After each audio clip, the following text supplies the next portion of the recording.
Welcome to the Scene Weekly podcast, where we harken back to our college debate days and pick two movies with the same theme to Chalamet and Madison our way into our second annual Oscar Nod Nom Nom show. This week's episode is focused, if you haven't guessed, on Best Picture nominees for next week's big showdown, with Anora taking on a complete unknown, or aka the Scene Weekly podcast. Come join Jonathan and Steven for another week of hopefully less plot chatter and copious more film banter. We are Scene Weekly, and welcome back to reality. We are back in reality, in the confines of our cozy houses and apartments. Here we are. You have a big Gatorade bottle. What do you have in that? Kool-Aid? Just straight up water from the fridge. Right there. You filter it? Yeah, it's filtered. Fridge has a filter? Exactly. I think that's getting good. rid of those PFOFs. Do you handle receipts? I just learned about handling receipts. It was my very daughter? new to me. Yeah, through your daughter. I didn't know that it could be so troublesome and dangerous. I didn't either. My wife told her. I don't even know if I believe it. I heard some other people talk about it, but I don't like to handle receipts regardless, so not touching Whole Foods receipts going forward. But anyway, would you rather get your receipt emailed to you or just no receipt at all? If I don't need Whole Foods, no receipt at all, because you can always Whole Foods, Home Depot, I have accounts with them, so I mean, like, commonly there. Amazon, I don't need receipts for any of that. Physical receipts, that is. Yeah. Do you need a receipt no for receipt. a donut? Like, if you get a donut, do you need a receipt? I don't know. No. The answer is no. Okay. I just thought we were getting 8-ball answers. Oh, no. Our It's wrists. my Nike watch is telling me to keep it going and stay active, which I haven't been really doing today. So I don't. Maybe it's the podcast exercise here.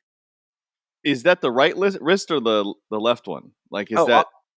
Obviously, it's the left because I'm right-handed. Like, who would wear a watch right. on their dominant hand? Do you know? I know some people who do that. What do you think about them? That's silly. Like, what? I mean, when you're writing, then you have like this hunky watch, especially if you're, donning a Rolex or something like that. You don't want it to be scrabbling across a piece of paper. Do you have a Rolex? I did have a Folex one time. It was a gift from a former girlfriend who was a flight attendant, and she went to Kuwait and picked me up a nice fake Rolex.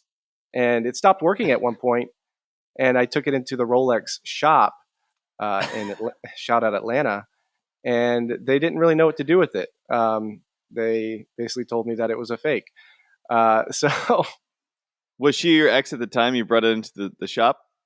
No, we were still together. Yeah, it was still one of those things. Didn't last very long. The relationship and the watch. Right, exactly.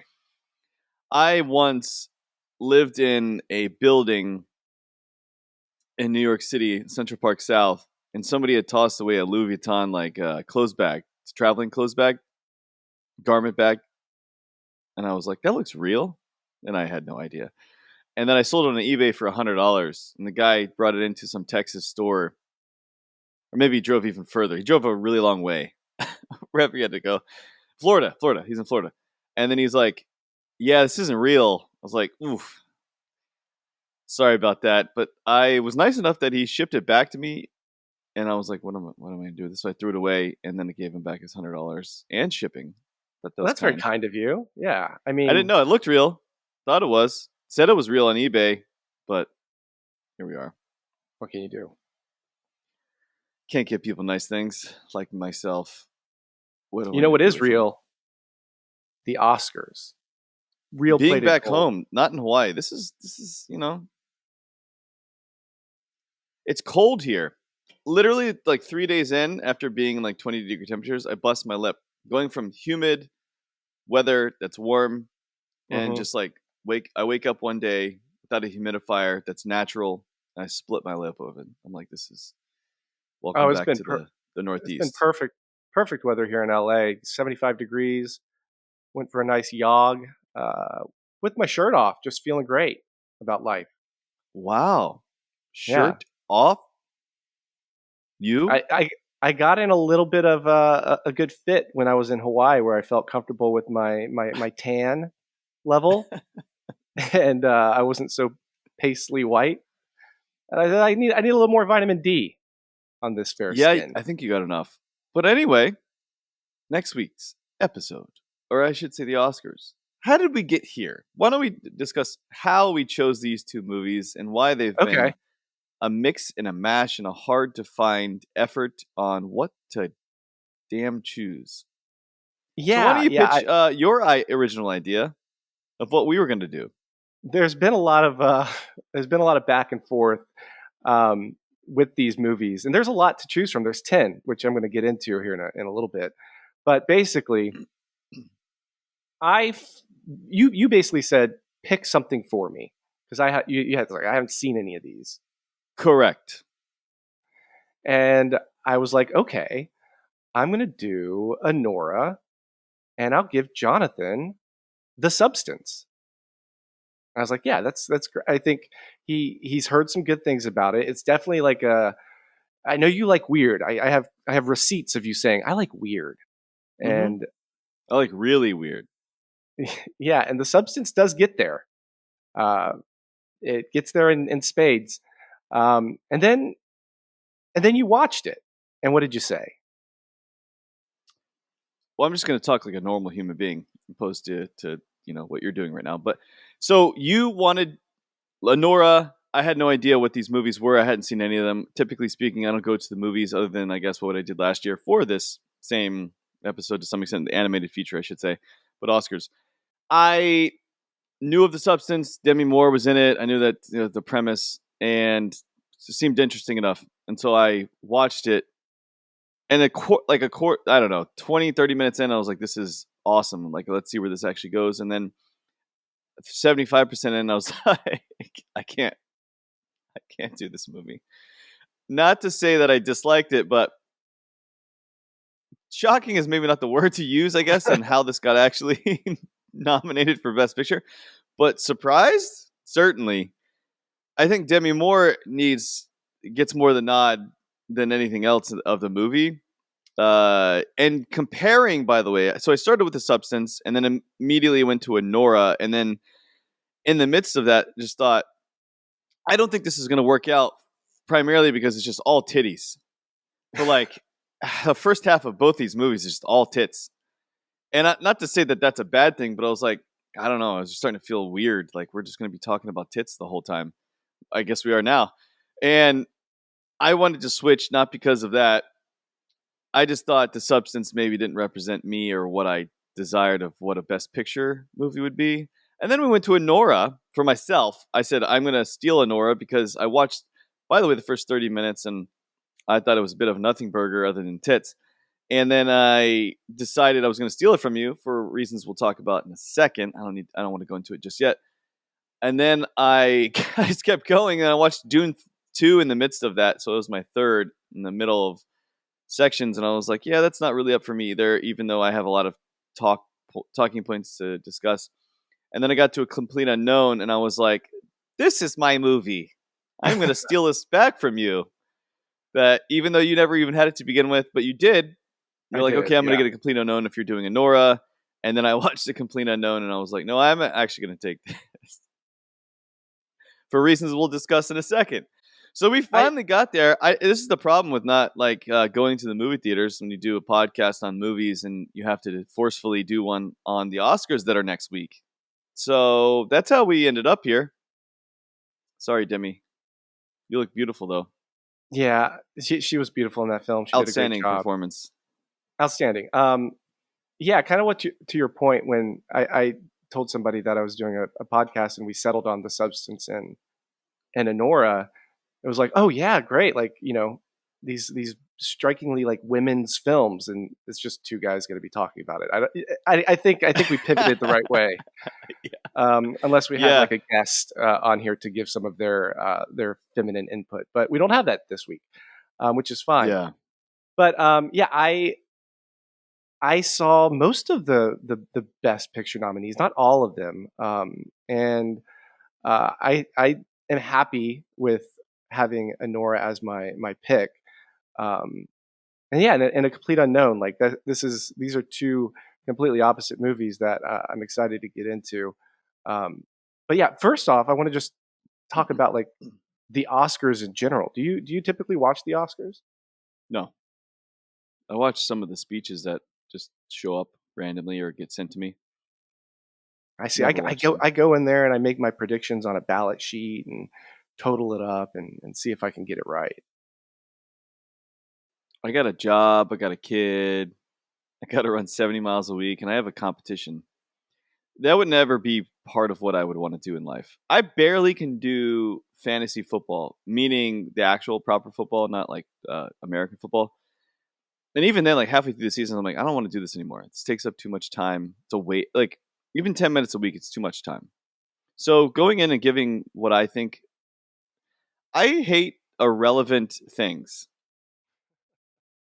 Like, why go into something? Why not just wait to see what they are? So I just don't care. I don't care enough, like to be like, my pick is gonna be this one. Just I'll wait and see what is it, and then the next morning I'll be like, oh, this one Best Picture.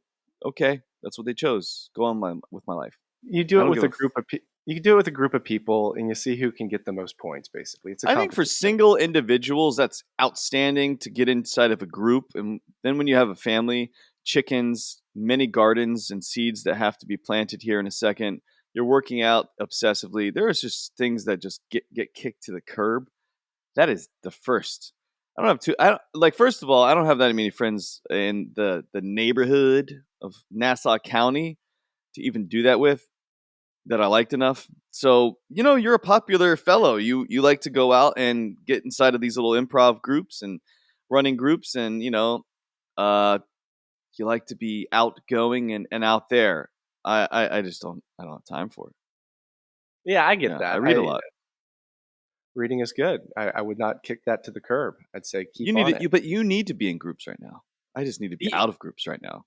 I Yeah, probably wouldn't be a good group person because I'd just be like a curmudgeon. Like, why are we doing this to begin with? This is so silly. And then you'd be like, who brought this guy? Like, we don't need him here. He's just talking like he's trying to defeat the whole purpose. Like, what? Like a curmudgeon. yeah, You that's wouldn't need you. me in the group.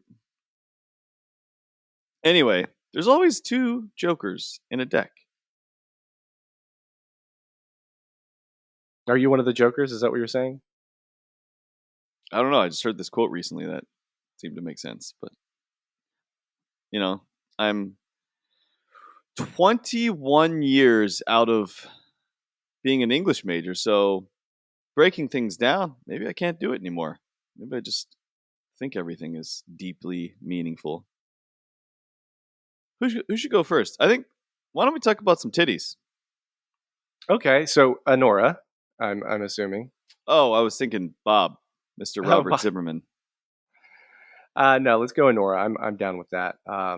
This is uh, this is my pick, and I know that you don't care about this, but this is my pick to win Best Picture.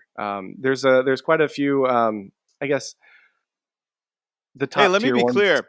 I don't Yeah. want to get together in a group and discuss our blah blah blah blah blah. I want to get together with you and Okay. All discuss right. this. So if I had in Nassau County 5 individuals who were you and like knew all about film, I would probably get together in that group and be like, let's have a discussion. Got it. Just Okay. to Well, yeah. I see your point, but I will say like yeah, this Anora was like my first watch of all of these movies. I still haven't seen The Brutalist, but that's also kind of like one of the top tier. And I don't know if you have watched Amelia Perez, but No. or heard anything about the controversy with it. No. What I try to stay away from all news basically. Okay.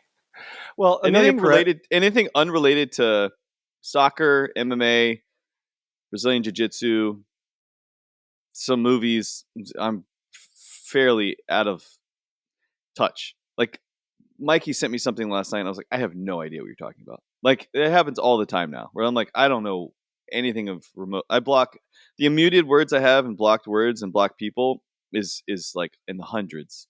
So it makes my life happier and very ignorant, but that's okay. Eventually, the All right. information, if it's needed, will get to me. Like this. Tell me, tell me what Amelia Perez and the controversy Uh, is. so, so Amelia Perez came out on Netflix, but it did have a wide release, and it's basically the story of a Mexican drug cartel kingpin who hires this lawyer, Zoe Saldana, to help him do a sex change so he can live his authentic life as a trans woman, and also a way for him to like be closer to his estranged kids, kind of like a Miss Doubtfire, but a more serious tone. But it's also a musical, and the musical numbers are horrendous. Um, Wait, what? I It's a mean, musical? it's a straight up Like musical. real Yeah. life? Like on Broadway? No, like a music, like a film musical. Oh, the film is a musical. Yes, I'll send you some clips. But No. basically, Wow. it got lauded by critics, but panned by audiences. I think it's like one of the lowest Best Picture on Letterboxd at like 2.3 rating. Like audiences hate it, and And critics love it. Why? it got 13 nominations at the Oscars, but I don't think it's going to win any because the main actress, I forget her name, Sophia something. She's a real life trans woman, and people unearthed some tweets that she made back in Oh God. 2017, 2018, and she was very hateful to some groups of people. So yeah, there's a Oh, lot to what unpack groups of there. people? Like Muslims and things like that. Like just Okay. very All right, so she's like a bad person. yeah. So All right. Well, any, look, I often, almost always, will side with the person that's like getting the hate and like just old tweets because it's just not 99% of the time it's just so silly we're bringing old shit up. But if you're like, I mean, if you're hating on groups of people, like groups of people back then, you're probably a bad person. I don't know her. I don't know who they are. First but time I've even heard the name. So anyways, Sophia something or other. yeah. But I did see The Complete Unknown. I saw Conclave, which was fantastic, which was just about a group of priests, basically cardinals, voting for the next pope, and their like little uh, pope area. And then I saw Dune. Yeah, I can't really explain that one too much. I saw Dune Part Two. Obviously loved it. Um, I saw I'm Still Here, which was the film by Walter Salles, who directed the Brazilian director who did the Central Station movie. Fantastic film, important film. And then I saw The Substance, but I haven't seen Nickel Boys and I haven't seen Wicked, which is also a musical that I'm sure you're familiar with. Oh, that's a Wicked is actually a musical too. Yeah, Wicked, the stage musical about the No. I Wizard of like to Oz. go. I'd like them to go like the inverse, because Wicked is originally Broadway musical. It'd be great to make a movie that's not. Like make it. Yeah, Yeah, that'd be cool. but I don't think that's going to win much. I think it's going to be Anora, The Brutalist, and maybe Conclave. I think are going to be like the Tell you top. what, I've seen 40% of these movies, and I think maybe the trailers for the other three that I think would do well or okay or win at least on merit. Weak year, like a weak year. It's a strange year. Like last year, we had Oppenheimer, which we knew was going to be like kind of like sweeping things. Um, but yeah, this one is like you have the weirdest movie of The Substance, that like a body horror pick that would never in a million years I would think it nominated for Best Picture. Yeah. Maybe get the Look, the actress boy and the nod. heron. Take the boy and the heron and animated. I would choose that as the best picture to any of these movies. Oh wow, okay, that Yeah. came out a year before though, so not eligible. No, but that's what I'm saying. Like that's I how get it. weird. Yeah, that's how weird this year is to me. It's just nothing else. Oh, writer strike. Could have something to do with Damn it. it. Damn it. I mean, good on for the writers first of all, but like clearly had an impact. Clearly had an impact. Also, Netflix prices going up. A lot of impacts here, actually. Anyway, Anora, what's it about? What are we doing? So Anora is a 2024 film. The tagline reads, "In a world where love is a game, survival is the ultimate prize." Sean Baker film. I like Sean Baker. I've seen a couple of his flicks. I'm sure you have too, with Red Rocket Yeah, and big fan. Tangerine. But yeah, 94% on Rotten Tomatoes. Budget of 6 million. It's made so far 38.1. I assume that's going to go up after the Oscars. They're going to probably do a re-release if it wins some awards, but not a very big not a very big total for a movie that's competing to be Best Picture. Typically, it's a little bit more. But anyways, 139 minutes. And I'll talk about the three main leads in the movie. You have Mikey Madison. She's the young woman from Brooklyn who's a sex worker. You have Mark Edelstein. He is Ivan, the man-child of a kid who is the wealthy child of some Russian oligarchs. And you have Yura Borisov. He's the muscle, Igor, key figure in the narrative, who has some really, he kind of holds the film together, especially at the end. But anyways, Anora is a dark kind of comedic drama about a Brooklyn stripper, Annie, is her nickname.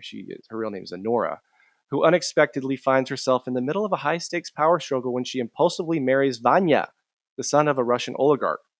What begins as a whirlwind romance quickly spirals out of control as Vanya's powerful family intervenes, seeing Annie as a threat to their legacy. As Annie fights to hold on to her new life, she is forced to navigate a world of wealth, control, and danger, ultimately facing a harsh reality of love, of transactional love and power, and survival, including this relationship. Man, it's definitely a pretty woman on steroids, or crack, if you will. Crack. Yeah. Yeah. It's an interesting one where after The Substance, I stopped watching The Substance 75% of the way through.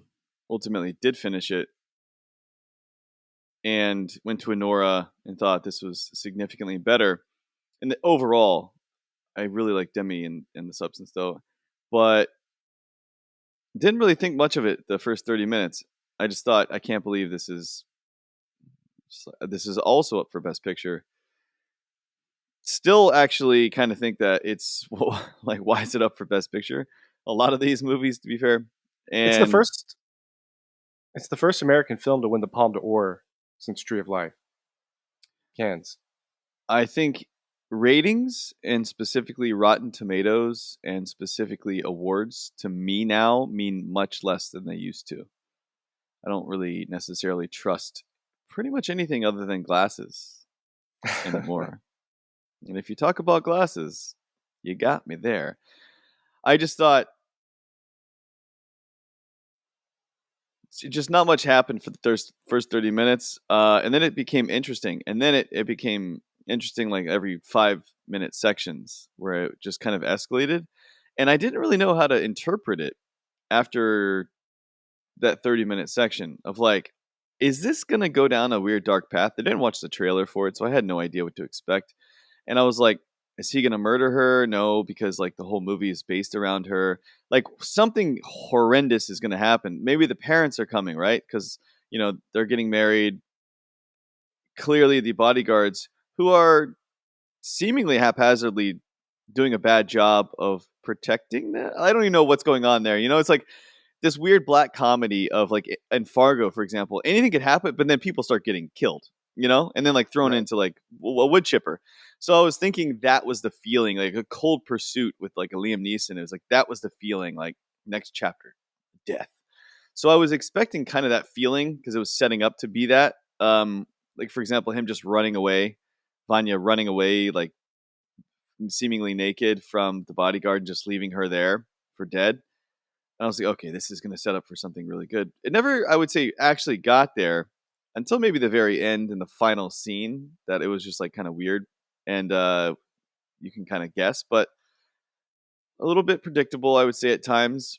But maybe because I have friends who have done just this, and it didn't seem so out of the ordinary until I realized, like, I've been in New York City for almost 20 years now, and I know not just one, but a few people.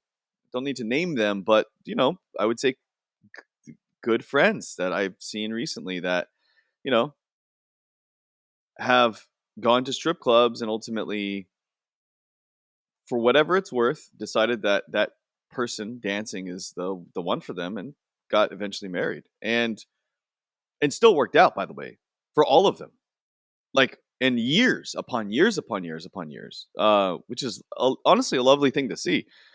I mean, I think for both parties. um so it seemed to work out, not to say it happened in like days in this Right. example, but it actually is something that could potentially happen. So it was like less out of the ordinary for me, and be like, oh, they're at a strip club, they're getting down, they're going to get married. Okay, it wasn't that shocking, I guess, to some extent, for me, but still a fun story to tell. And I have to ask though, if you're Ani, like, what do you do? Because you come from, like, not necessarily an impoverished background, but like you're definitely, this is your golden ticket. As everyone's saying when she's like leaving the strip club for the final time, showing off her, what is it, 4 or 5 carat ring. She got the golden ticket. What would you do? You take that golden ticket? I think I would. Yeah, I mean, it's interesting how it develops, and it's kind of funny how you say like this story isn't that shocking to you because like you've seen it in real life. When I would say 99% of the majority of people that have watched this movie, like this is kind of like a shocking thing of like going to a strip club and like falling in love, not with just the stripper, but the stripper also kind of falling in love with more of the transactional love of that what that person, that golden ticket, can do for you. Um, and yeah, I mean, point blank, like, yeah, if I had an opportunity like that and somebody's showing me their amazing waterfront mansion house, inviting me to parties and saying, let's go to Vegas and get married.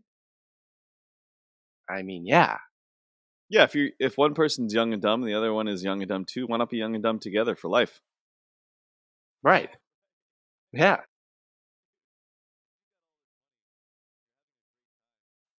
I don't know. Maybe it lasts another few years, but look, maybe she's gonna save him from the parents, and he does get his wish to stay in the United States. Doesn't have to go back to Russia. So I mean, there's a trade-off happening. I think there's a negotiation. I would do the certain same.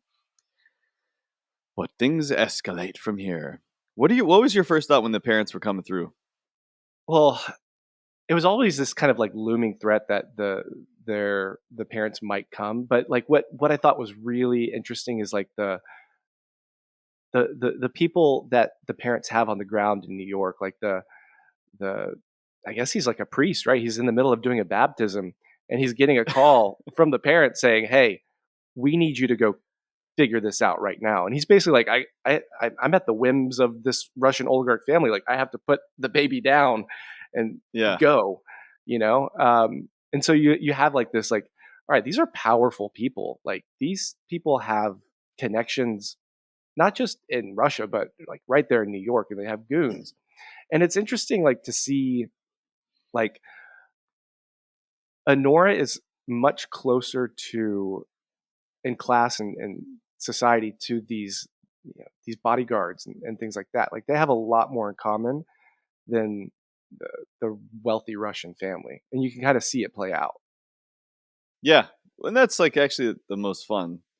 I mean, the ending is a breakdown of that, but like it's uh it's a fun film. I kind of would like to get into, like, I would like this to the film to have deviated a bit from its original screenplay. In that, get rid of like the first 20 minutes of just dancing and stuff, and you could build up the character development between the two a little less jokingly, but get into like the serious side and take that Fargo path where like somebody dies. That would have been a Yeah, cooler film in my view. And you could still have the ending be the same. I think that's identical in where she's breaking down, and I think that could be the same. But I think this is just because I've seen this story before, like in real life. Right. I don't know. Maybe that's it. So I would take your viewpoint of it more directly. And to I be clear, this is not me I'm talking about. right. I gathered and I know. Um, I mean, what are your You've seen my wife dance? no, I Oh have boy. not. Um, but I mean, you've been in a strip club before. I mean, I've been to bachelor I've been parties in a and strip things like club with that. you. Yes, yes, we have been in there, and it's a very it's a s- I always it's a strange place, and it is like that when the girl comes up and like tries to sit on your lap, and like you don't feel a connection, but you feel an affection. Do you know what I mean? Hey, I know exactly what you mean. It is a weird like I said, like this transactional kind of bond that she's only sitting on my lap because she wants me to buy some lap dances and things like that. It's like you have to separate this, like especially like if you're a single man like me, or like your friend who ended up courting and marrying a stripper. You have to separate this, like this is not real. It's just pleasures Yeah, of I the mean, flesh. she's an actress to some extent. I mean, she's an actress, a temporary actress, and then eventually, there may be feelings that actually come and exist as you continue talking to that person. I think, as from the experience I'm speaking to, yeah, that's exactly what happened. It was months upon months upon months of that. And you get to know each other, and you talk about all sorts of things. You go into the back room, and you're just like talking about your lives, and then you hang out after. And you just start building a relationship. I mean, just like any other relationship. But I think transactionally, yeah, there's a wall there that has to be broken down by many zeros until you can have a conversation in a normal capacity. Did Anora have that kind of ever connection, do you think, with Mm. Vanya? Or did you just see the house and the money and the opportunity? I think she's young, and they're both young and kind of like just swinging by the. I don't know. I think there was truly something inside of her that was like hope. I hope this works out. Like there's this hopeful nature to it. Did you see like when she met the parents, like she introduced herself as Anora. The whole movie she was Annie, but she wanted Yeah, to make a good impression and be like, I'm going to be part of this family. Like there was yeah. hope there. I think there was certain hope there. There's certain money for hopefulness, but yeah, I think why wouldn't you though? Even if you did want the money or not, like you're gonna put your best foot forward for sure. Like you're not gonna want to for all types of reasons. But yeah, you know, it was just one of those things that it was most likely never gonna work out, regrettably. So But it was she's nominated for best actress. She's outside chance to win. Um, and there's another acting nom in this movie. Do you know who it is? I have no idea. I don't look anything up. I know you don't. That's why I ask. But it's Igor Yura Borisov. He's best supporting actor. Wow. You gotta. That's a surprising nomination, but like I Yeah. said, I think his development as like this background henchman and how he seeps into the movie and gets the whole time Honora is just not. She sees him as somebody that just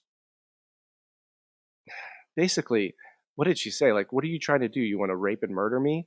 Like, she doesn't see him as a person until she does, and when she does, obviously that's when it hits so hard at the end. Yeah. Again, I mean, it was a fun movie overall. I don't agree with it getting a Best Picture nomination for Madison. I could see why she would be nominated, but not the film itself. Simply put, I truly think that the writer's strike has affected. Just year, I mean, we've done it. This is the second year we've done this, and last year, like, I wasn't thinking like, why is Past Lives here? I was like, I could clearly see why Past Lives is being nominated. Do you know what I mean? Yeah, yeah, no, I get that, and Yeah, I yeah. think It feels different. It's like, really, these are the movies we're talking about. I think it's interesting. I don't know if this is a shift in the Academy of like what they're gonna put up as nominations, because you have like the ones that you would think of, like, A Complete The Unknown, Brutalist. The Brutalist, Conclave, even Dune Part Two is a great film, huge box office, But surprising. um, but surprising. But I mean, yeah, I think gone are the days of like just these like high, like The English Patient is going to be nominated because it's such this dramatic movie of epic proportion. Yeah. It's just, I Did, think who we're is that? Who are the two individuals or that one person that I don't even know if this is real. I'm gonna have to caveat this with everything. That did not watch Dune 2 because they didn't like Dune. They couldn't get through Dune 1, and therefore they didn't want to waste 3 hours of their lives. And we're on some ranking board of having things provided to the Academy, or like are on the Academy. I don't know. This is probably horseshit. But anyway, it was like, what is this world coming to? But anyway, I'm here silly. doing the same thing. I've only watched 4 of the 10 movies. But nobody cares about a Scene Weekly because we are a complete unknown. Should we get into it? Each deck has 2 jokers. Where did that come from? A complete unknown. Runtime is 140 minutes. James Mangold is the director of 2024 rated R drama. 81% of Rotten Tomatoes. $60 to $75 million budget. It's funny that some of these films you can't get the final budget on if they just came out at the 110 box office. Does this thing keep going down and down and down? Your mic is But in the slipping. early and keeps on. Look at this. Just hilarious. There's a euphemism here. In the early 1960s, a 19-year-old Bob Dylan, Robert Zimmerman, arrives in New York City with his guitar and revolutionary talent destined to change the course of American music. Forming his most intimate relationships during his rise to fame, he grows restless with the folk movement, making a controversial choice that reverberates worldwide. And I have to ask, what's your experience with Bob? You like Bob? Yeah, I do like Bob. He's never been like an artist that I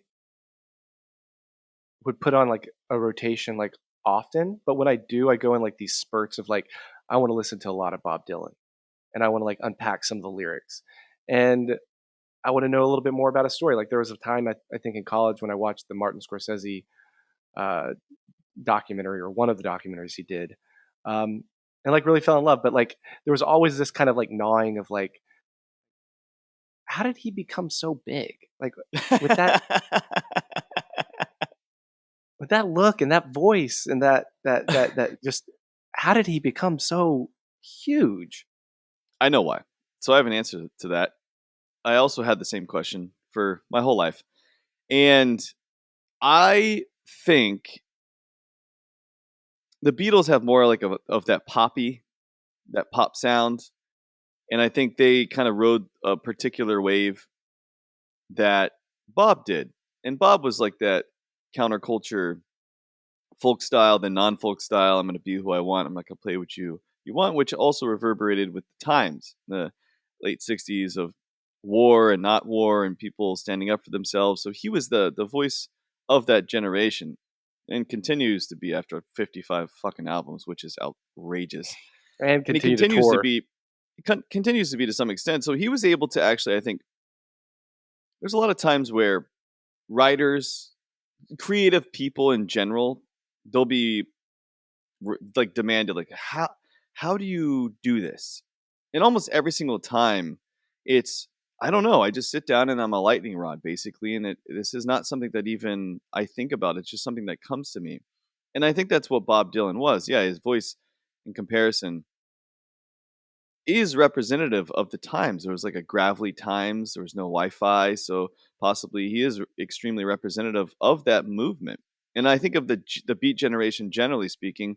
And while his music, "Subterranean Homesick Blues" is my favorite song of all time with him, and it's one of my favorite songs ever. But I watched this movie and thought maybe I'm just like you in the sense I'll put Bob Dylan on and like have these one day benders, and then I won't touch it for like 5 years. But I found myself wanting, and I haven't yet, wanting to get more into Bob Dylan to see what he's truly about in terms of his music. But I love the Beat Generation and I love the movement generally speaking. So I also love Bob. And so Jack Kerouac, the people he used to hang out with, Jack Kerouac in the Upper West Side and Greenwich Village, Jack Kerouac and Hunter S. Thompson, and anyone from the Beat Generation, William S. Burroughs. Like I've read all of their works. I've deeply gone into everything that they're about, except for basically Bob Dylan. Hunter S. Thompson's on my arm, for example. Jack Kerouac on the road, I've read 20 times. Gone to like where they all used to hang out, for that matter. And but Dylan's never like put me over the edge for some reason. I don't know why. But watching this over, not over. That's the first time watching this. I was like, maybe I missed something. And I've done this with the Beatles, where I've gone through all the Beatles like work before, and I'm like, it just doesn't do it for me. Like the Beach Boys is more impactful. Like I actually get down with like, wouldn't it be nice? It gets stuck in my head. Whereas the Beatles has like two songs like that, and Bob has one. But I think he represented a movement, and he encapsulated it with the disgruntledness of a nation or nations and countries, and he was representative of that. He wrote songs about it that were poetic, and I think his lyrics are terrific. If you had these lyrics with the Killers back in the day, I mean, this probably would have been like just a monumental, crazy effort. But I think that's part of the allure. Every man could be Bob Dylan to some extent. I think you said that actually really, really well. And I have read On the Road, not 20 times. I do feel like I had this period of just like getting into the Beat Generation, like as every young 20 something in college or fresh out of Yeah. college kind of feels that freedom of like, I just want to hit the road. I just want to travel. I just want to meet all these people and soak up cultures and life and learn about as much as I can. And I think that's what kind of Bob Dylan, like you said, represented. He was this guy from Minnesota that just shows up unannounced. It was And so cool though. Like I'm not a motorcycle guy primarily because I don't trust myself. But every scene in this movie with him riding the motorcycle, I was like, this rips. This is so cool. He just represents him, no helmet, just going down the street with nothing over his face and sunglasses. And I was like, just a badass. It's just like free, like completely free. yeah, he has that aura of him, and he carried it through. Like he was always kind of mysterious, and he still is in this movie. Like we don't see a clear picture of the man himself. He still is kind of this enigma that I think Timothy Yeah. Chalamet portrays amazingly. Yeah. So he's my pick for best actor. After I watched this, in the midst of watching it, I was like, I've seen a lot of interviews with Bob Dylan in these moments that I go into him, and he represents him so fucking well. I know he spent 5.5 years doing this, but going back to the one quote of, I went to see Bob in 2008, I want to say, something like that, maybe 2009, maybe even 2007. I can't remember. A 3-year period. Who knows? It's been a long time. But I went to see him, and I know, and I knew beforehand, of course, because everyone does. I mean, this became a big deal in the movie, and also became a big deal in real life, where he just stopped playing his old stuff, just gonna play his new Hmm. stuff. He's got 55 fucking albums, outrageous. And I was I don't know why I was expecting at least like one, like any Subterranean Homesick Blues. I could see like you could play again, but not like the Radiohead Creep, where like we're never playing this and they play it once every 20 years. I was just expecting something, and I knew, of course, none of the songs, and I was like, this actually, I don't know. It's not as good. It's not as cool. It's not as fun. And I go back to Oasis, and the reason I absolutely adore Oasis and one of my favorite bands of all time. And like Noel Gallagher always used to say it, he's like, I'm, I'll play you what you want to hear. Like that's why you're here. You're here to be played what you want to hear. And I guess, but people are still trailing on the Bob Dylan like coattails of previous, but his new music stinks, in my view. It's not very good. I've listened to some of it even recently. It's just not good. And he even admits to it basically that it's not very good, or he's not going to be able to replicate what he did in the 60s and 70s and even after that. He said basically that's done. You know why? It's because the movement's gone. What is he going to talking about? Like, MacBooks and Androids? Like, is that really moving Bob Dylan these days? Like writing Twitter. music on a like do you know what I mean? Like, it's just not the time for Bob Dylan. And I think at that time period was really truly captured by his lightning rod that was clearly stuck into the air. But now I think it's like I don't think he's probably moved by much that he sees. And maybe we need a Bob Dylan that comes out of retirement, and although he's never going to retire. And it's around a movement that we have yet to see. But with that being said, Timothy crushed this role and sang everything. Actually, like virtually everyone sang everything, which is wild. Really well. Yeah, Edward I mean, Norton, like they all sang. I was like, this is crazy. But I guess there was a lot of there were going to be a lot of issues. Like, there's no way we can let him sing. There's basically the back end was just like, how is this going to work? We're going to cut to him lip singing and then not, and then Timothy's just like, I can handle this. Like, let me do this. And they're like, oh God, this is just going to be a disaster. And then when they heard him sing, they're like, wow, they're like, motherfucker just went in. I thought he was so good and almost discernible, like indiscernible from Dylan, that I don't see how he loses this best actor nod, honestly. it's incredible. And yeah, like the fact that he went all in and captured the voice and captured that essence. I have to go back and just he just won I think a Screen SAG. Actors Guild award. Yeah, Yeah. did you see that speech? I have a clip of it. Yeah, yeah. Yeah, I'm going to play it here real quick. Okay. I can't downplay the significance of this award because it means the most to me. And I know we're in a subjective business, but the truth is, I'm really in pursuit of greatness. I know people don't usually talk like that, but I want to be one of the greats. I'm inspired by the greats. I'm inspired by the greats here tonight. I'm as inspired by Daniel Day-Lewis, Marlon Brando, and Viola Davis as I am by Michael Jordan and Michael Phelps, and I want to be up there. So I'm deeply grateful to that. This doesn't signify that, but it's a little more fuel. It's a little more ammo to keep going. Thank you so much. So people have like 45 seconds, right? By the way, the Kieran Culkin was like my favorite acceptance speech of all time, probably. Where he I just haven't has, seen like, it. I need to watch You it. haven't seen it? Oh, No. dude. I don't want to ruin it, but like, please after this, go watch it. It's I will, yeah. probably my favorite acceptance speech, maybe a top 3 of all time. Full stop. I don't know. Anyway, it's great, but I don't see why not everyone, boy, whoever they are, people had issues with this because you have 45 seconds and you kind of just got to like speed through it. And ultimately, words are not going to be the most clear way to say things in 45 seconds. You're going to leave things out. It's like, yeah, I'm here for greatness, just as Michael, like in his examples, and he gave nods to his influences. I have no issues with this. I think it's you're going to be great. great.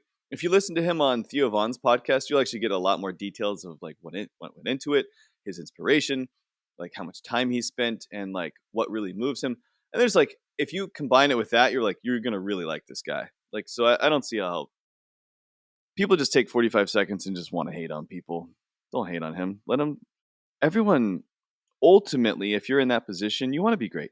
All of those people, whether they say it out loud or not, they do. 100%.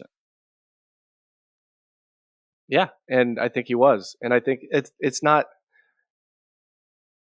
because the industry is so subjective with these awards. Like, you can't. How do you measure greatness in Yeah. acting? But to at least say I want to aspire to these types of people, even bring in Viola Davis, like I love that. Yeah. Daniel Day-Lewis, like, and then comparing it to sports, like I want to be on the Mount Rushmore of acting, basically, and that's my aspirations. To be honest, I think that's actually a better realization than saying like I want to beat you guys. He's just saying I want to be the best that I can be. That's how I perceived it. Like, I just want to be the best I can be. Like, I want to get the most out of what I'm doing here. And I think we should all take a lesson from that. We should all want to be that exact same type of person. But you should take your abilities and be the best person you can be, whoever that is. I will say this: "Blowing in the Wind." I wrote it twice. "Blowing in the Wind," when like just the first time it's been played, it just was like it blew my mind away. Blew your mind.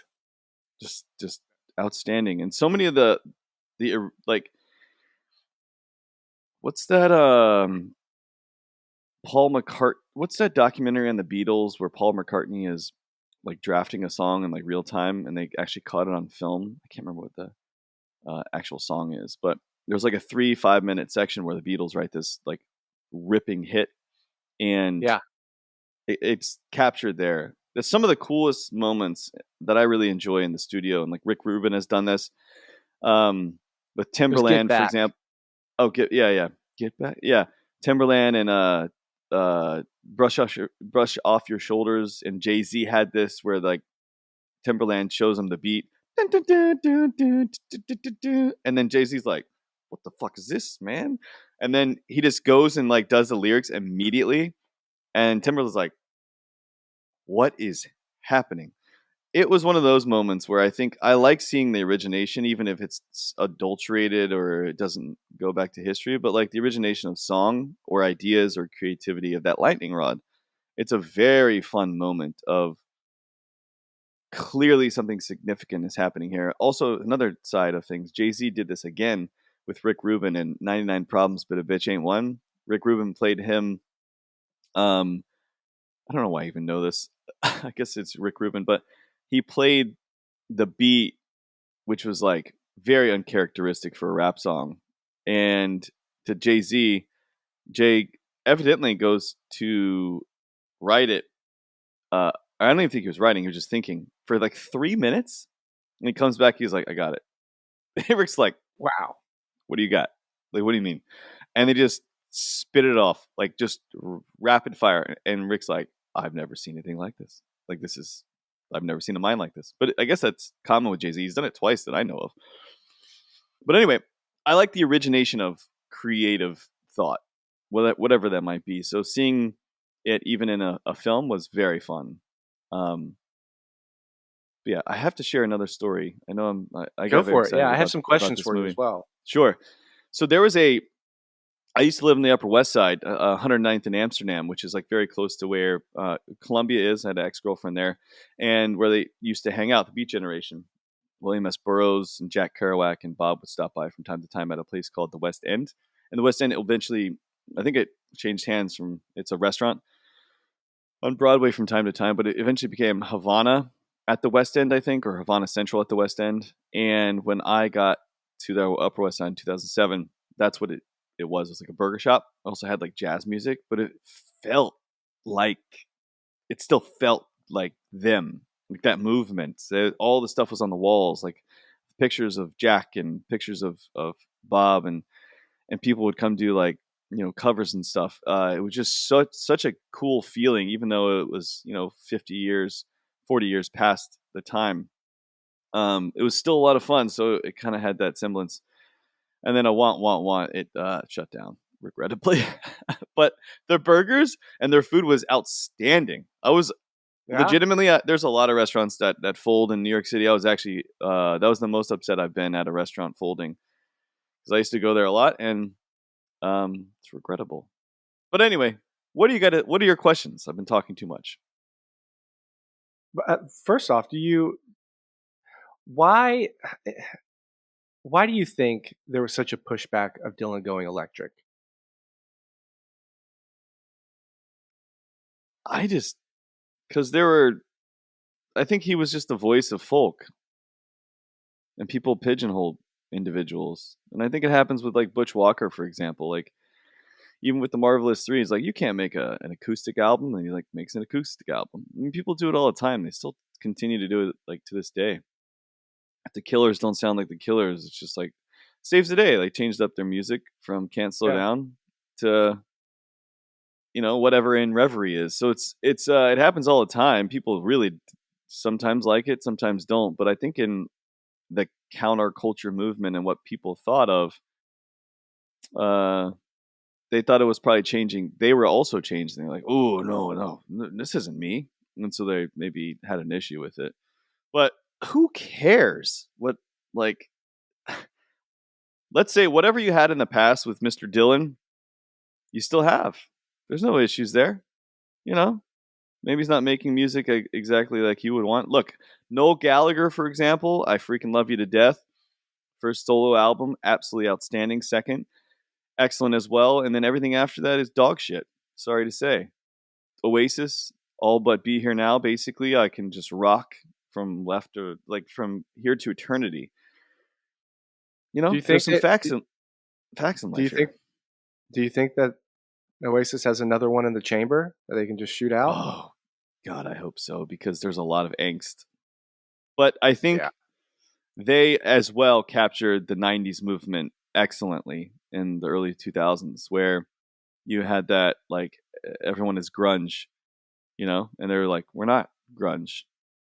And so I think that really worked well in that moment, and that scene of just like being absolute fucking rock stars and like owning up to the rock stardom. But yeah, I think movements really are helpful. That's why probably some artists don't become big and some artists become through the roof big. And I think that's why Bob Dylan is just so massive. But if you actually break down his lyrics, they're pretty fucking terrific. Like, I am myself in another place, but I am a stranger there. Like, so good. And just take down any of his other lyrics. I mean, it's just, The man won a Pulitzer Prize. I mean, yeah, for his songwriting. yeah. I mean, it really is truly terrific. Another question I have for you. Yeah. I'm a big sucker for musical biopics. You know, I watched the Johnny Cash Walk the Line, watched Ray, didn't see the Amy Winehouse one because I heard it was shit. Um, Dewey Cox was a great satire on it. Waiting for Sugarman? That was a musical documentary. You wouldn't consider, oh yeah, biopic? Yeah, biopic where you have an actor playing. And I'm curious, like, who do you think the next? And I kind of like want to steal this from you because just like having a few scenes of Jay-Z doing some of these things, that would make a great movie. But who do Yeah. you think the next musical biopic should be about? Butch Walker, for sure. 100%. Yeah, Because I feel like not many people know him, but if you know him, you'll know how talented he is. And then you know every person involved, Taylor Swift, Pink. If you Avril know, Lavigne. everyone who gets involved is like, he is a genius and like so musically talented and just infectious. And then for, I don't know, he gets to a particular level and it's like just dies down. He gets to like a mid to high level and then that's it. I don't understand it. Because I love his music. I think he's absolutely terrific. He has the energy like no other still to this day. But for whatever it's worth, I think he's changed the sound of his own music so much that he's kind of lost people along the way to find like that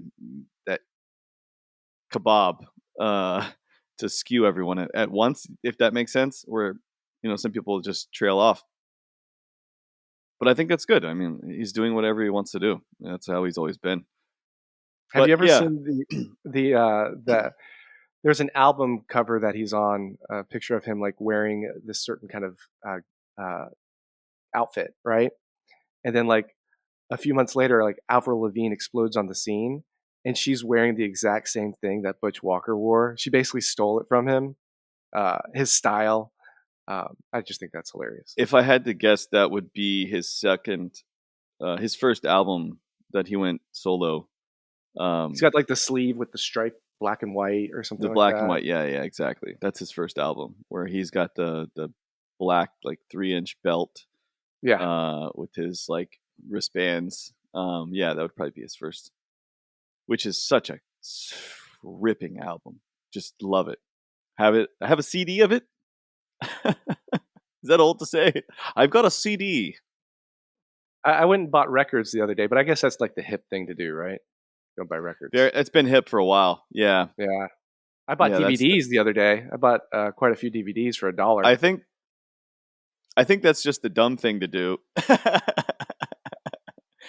I mean, it makes sense. But I bought a DVD. I have a DVD player as well, and bought a DVD because I was forced to Central Station. But as I was watching it, like maybe it's a DVD player, but like it doesn't keep its place, and that's the most. I'm just like, I don't like a DVD player because of this, or DVD whatever this is. Like maybe I need to get one that like keeps its place. I was like, how dare you? You bought like 10 or 12, right? Physical media, man. It's important to have physical media because everything's on the cloud now. Like, oh yeah, I downloaded or I bought 60 movies on Prime last year, and I mean, what if I lose access to it? I don't have it. I think I bought 200 plus last year, maybe 150. I bought way too many. Way too many. I have over You have a great 500 now. you have a great collection. You should just log into my account. Anyway, really, I mean, shout out Chalamet. How do you use it? Chalamet? I mean, New York City, born and bred. Which I really like his lengthier interviews. I think you should get to know the man. Just listen to him, even though he's 28 years old. I think you should probably stay away from the Kardashians. But you do you, man. You live your life. Whatever makes you happy. If I were 28, I'd probably doing the same thing. To be fair, but It's true. I'll just say, like, there's so many quotable moments in there. The one in which, I guess one not nitpicky thing, but like the moment where Johnny Cash crashed the car when he was like drinking. I was like, I don't even know why this was here. Like, why is I don't know. He backs up, forwards it, and then just gets out. I'm like, there are other ways to like represent this, but it's the only thing I'd probably change with the film. I really enjoyed it thoroughly, like I really like thoroughly. Me too. I like Johnny Cash's quote of "track some mud on the carpet." Like, Yeah, just do it, man. Like, who cares if you get a little messy, get a little dirty, people don't like it, whatever. and Edward Norton was a different character than I expected, and he did clearly acting, not just being himself. Was terrific. I thought as well. He's up for He's nominated. As he should be. Like that's one of those like. This film, I can understand why it's nominated. This film, I can also understand why those two are nominated. Was there any? What about Monica Barbaro? Was she? She had to have been. Yeah, she's nominated as Joan Okay. Baez. Yeah, Okay. So I was like, that was dude, a surprise for a lot of people. They didn't think she was going to get it. no. Anytime when she was on screen with Bobby, I was like, she stole it. Yeah, But I mean, she's meant to steal the scene, right? But like, scene stealer, season 3. No, yes. but like, it did feel like the scene was being stolen. Like, like her energy was like, woof, wow, and like her look is just like, fucking bitch. And I was like, we're getting it. We're getting it right now, right here. Yeah. Like, great actress. She deserves it too. I even just like the opening scene of this film where you get Bob Dylan coming across the bridge and he's trying to find Woody Guthrie, and he plays that song for Woody, and then Woody just hits the nightstand. It's probably my favorite scene of the whole movie. And it sets the tone. Immediately you get the tone of the movie, and it just continues that until it's like a whirlwind of fame. It's a lovely flick. I definitely actually want to go watch it again immediately. The Substance, I think I'm good with. Although I really like the idea of The Substance. There's a lot of boobs. I don't know, like getting into too many boobs, not a big fan. Getting into too much kissing, not a. I don't know what's wrong. Sound like just an extreme prude. I don't know. It just kind of turns me off. I'm like, what are we doing here? But anyway, glasses. Let's talk about some glasses. I got to get to a track meet here later in the day. Oh yeah, Got to drive double. an hour and a half, 2 hours. So, Anora, what are your thoughts, my friend, on what you think is going to win Best Picture? Yeah, I think it's a whirlwind of a movie. I think it's so this movie is so alive for a lot. It's basically a roller coaster ride of emotion, of scenes, of acting. The slapstick comedy in it, just like that the scene where the goons come in and try and hold back Anora. Like, I think that's just pure cinema, just like throwback to the 1940s slapstick. Just even like you don't see that as much anymore. Um, I love the colors of this film. Like, Sean Baker really tried to influence like the color palette with red, white, and blue to make this like an American story. And you could see it just in the scarf and everything like that. Like I said, the performances were outstanding. I disagree with you that this is not a Oscar uh, like worthy film. I think it's up there to be, and it could win probably a lot of years, or at least get nominated a lot of years. But I think this year it will win, and I give it 4.5 glasses. Wow. I like, yeah, I think it's a good film. I don't think it's a great film. I think it should be probably nominated this year. Other years, not so much. I think A Cold Pursuit is better, for example, even than this, which you haven't seen with Liam Neeson. It's more of like No, I haven't. actual dark comedy, whereas this is more of like a confusion. Like I kind of want to feel bad for Annie, but like at the same time, at the end, it's like, do you really actually feel too bad for her? I don't know. It's weird. It's a little bit confused as to what it actually is. I don't know.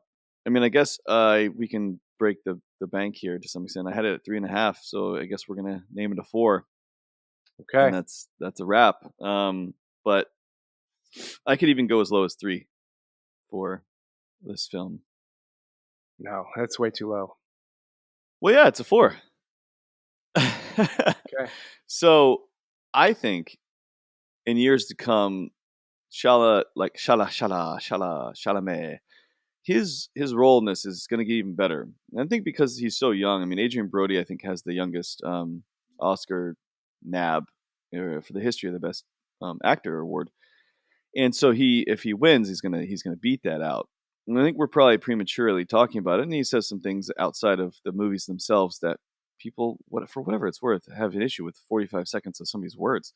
But I think this is going to be one of those that in 10 years from now, people are going to be like, wow, okay. Like he really, not only did he call his shot, but he actually put in 5.5 years of work. You can tell he's so simultaneous Bob Dylan that I haven't seen what Bob Dylan has to say about this or if he's even seen it, but I think it's one of those that's going to be pretty well talked about. So I gave it a 4.5 glass overall movie.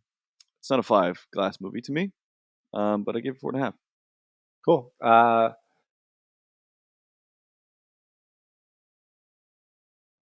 It's funny. Timothy Chalamet is up against Adrian Brody in this year's Oscar race. Yeah, yeah.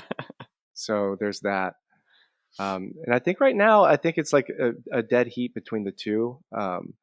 Granted, I haven't seen The Brutalist. I'll get around to it when I have So 3.5 Timothy went from hours. 15% of win percentage to 35 after the SAG win. Oh, wow.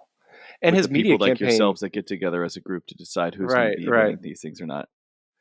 Vegas places odds on these, by the way. So there has to be some, I guess, odd baking in it. But I will say, I didn't go into this movie expecting a lot. Like I've seen, like I said, I love a good biopic, a musical biopic, and I didn't even know, like going into it, that Timothy was actually going to be singing his own, like it was going to be him, and that just elevates it even more for me. Yeah. I was going to throw this around a 4 glasses movie, but I'm not going to. I'm gonna meet it you at your level and say 4.5. I think it was Okay. I think it was directed really well. I think the music was really well. I think it was a great snippet of, like, when you tell a musical biopic, sometimes they just go the whole length of somebody's career, and I don't want to see that. I Yeah, like me seeing neither. it narrowed down into this Yeah. like specific time period. Yeah, it was nice. So much so that I'd like to be interested and go see what Bob was really like in real life in terms of his relationships. Was he really just like this, like kind of whatever type of dude, just like whatever, you know? Like I'm gonna go ride my bike, and then I'm gonna go find her getting on the ferry and be like, all right, you're gonna leave. All right, okay, I'm just gonna leave then too. But you did all I that work think to get there. Like, was he like that? I Like think that? his actions kind of Yeah. speak to that. Like, even when he won the Pulitzer Prize, he's like, I'm not going to go to the ceremony. Yeah, yeah, Like, what? It's not for me, man. yeah, yeah. I think that's why everyone loves him, or a lot of people. Yeah, but this is fun. What do we have next week? Next week we have some things already in the editing bin. We're gonna be bringing out some Hawaiian comedies from our time in Hawaii. 2 fire-powered drama films that are just fueled by the energy of the islands. The 8 named islands, some 130 in total. The energy, the aura that is Hawaii with The Descendants versus Aloha. Boy, am I excited to talk about this one. Can't wait to hear your thoughts on these two classics. Asics. Yeah. Lots of Asics. Until This next was time. fun. Stay tuned for the Oscars this Sunday. Follow us at Scene Weekly and all of our socials.